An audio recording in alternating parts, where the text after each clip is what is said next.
அன்புமணி ராமதாஸ் வீட்டில் குவியும் போலீஸ். ஸ்டாலின் அவசர வருகை. ஏன் தெரியுமா? அதாவது பாமகவில் நடக்கும் மோதல் ஒவ்வொரு நாளும் தீவிரம் அடைந்து வருகிறது. அதே நேரத்தில் அன்புமணிக்கு ஆதரவு பெருகி வரும் நிலையில் ராமதாஸை புறக்கணிக்கும் மாவட்ட செயலாளர்கள் சார்பில் நிர்வாகிகள் எண்ணிக்கையும் அதிகரித்து வருகிறது. மேலும் ராமதாஸ் தொலைபேசியில் தொடர்பு கொண்டு கூட மாவட்ட செயலாளர்கள் சார்பில் நிர்வாகிகள் ஆலோசனை கூட்டத்தை புறக்கணித்திருப்பது வெளிச்சத்திற்கும் வந்துள்ளது. தமிழகத்தின் முக்கிய அரசியல் கட்சிகள் ஒன்றான பாமக வட மாவட்டங்களில் மிக வலுவாக இருக்கிறது. ஒவ்வொரு தேர்தலிலும் அந்த கட்சி தங்கள் கூட்டணிக்கு கொண்டு வர வேண்டும் என திமுகவும் அதிமுகவும் விரும்புவது வழக்கம்தான். அந்த அளவிற்கு கட்சி கட்டமைப்பு வலுப்படுத்தி வைத்திருப்பவர் ராமதாஸ். வன்னியர் சங்கத்தை கட்சியாக மாற்றி பல எம்எல்ஏக்களை எம்பிக்களை மத்திய அமைச்சர்களை உருவாக்கியவர். தொடர்ந்து தனது மகனையும் அரசியலுக்கு அறிமுகப்படுத்தி வைத்தார் அன்புமணி ராமதாஸ். முதல் முறையாக எம்பியான போது மத்திய சுகாதாரத்துறை அமைச்சராகவும் பதவியேற்றார். குறிப்பாக தொடர்ந்து 2016 தேர்தலை அன்புமணி ராமதாஸ் தலைமையில் பாமக எதிர்கொண்டது. அந்த தேர்தலில் தோல்வியும் சந்தித்தாலும் தமிழகம் முழுவதும் வேட்பாளர்களை நிறுத்திய பாமக இதை அடுத்து 2021 தேர்தலில் அதிமுக கூட்டணியில் இடம்பெற்று பல ஆண்டுகளுக்கு பிறகு பாமக எம்எல்ஏக்கள் சட்டமன்றத்துக்குள் நுழைந்தனர்.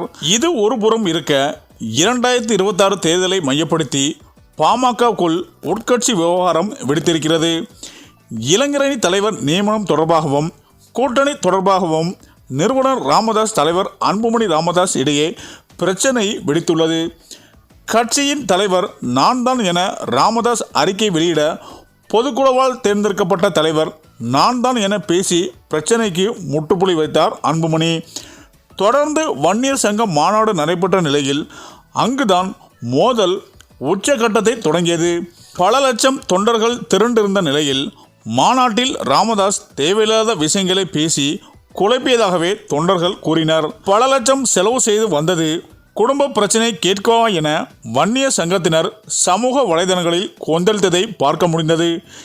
இந்த நிலையில்தான் அன்புமணி ராமதாஸின் ஒப்புதலின்றி ராமதாஸ் மாவட்ட செயலாளர்கள் நிர்வாகிகள் கூட்டத்தை கூட்டினார். மேலும் பாமகவின் ராமதாஸ் சகாப்தம் முடிவடைந்து கட்சியின் அன்புமணி முழு கட்டுப்பாட்டின் கீழ் வந்துவிட்டது என்கின்றனர் பாமகவினர்.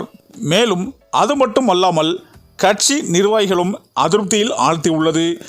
இந்த நிலையில்தான் மாநாட்டில் ராமதாஸ் பேச்சு பலரையும் வேதனைக்கு உள்ளாக்கியது. தற்போது ஒட்டுமொத்தமாக அன்புமணியின் பின்னால் வந்திருக்கிறார்கள் என்கின்றனர் நம்மிடம் பேசிய பாமகவினர். ஆக இப்படியான சூழ்நிலையில்தான் கடந்த சில மாதங்களாகவே ராமதாஸுக்கும் அன்புமணிக்கும் ஏற்பட்ட மோதல் காரணமாக அன்புமணி ஏதேனும் தவறான முடிவுகளை எடுத்து ராமதாஸின் உயிருக்கு ஆபத்து இருக்குமோ என்ற பதட்டத்தில் பாமக தொண்டர்கள் திடீரென அன்புமணி வீட்டுக்கு வெளியே குவிந்ததால் திடீர் பரபரப்பு ஏற்பட்டுள்ளதாக அரசியல் வட்டாரங்கள் கூறி வருகின்றனர். சரி, இந்த வீடியோ பற்றிய உங்கள் கருத்துக்களை கமெண்ட்டில் சொல்லுங்கள். மேலும் வீடியோ பிடித்திருந்தால் லைக் பண்ணுங்கள், ஷேர் பண்ணுங்கள். மறக்காமல் நம்ம சேனலை சப்ஸ்கிரைப் பண்ணிக்கோங்க. நன்றி.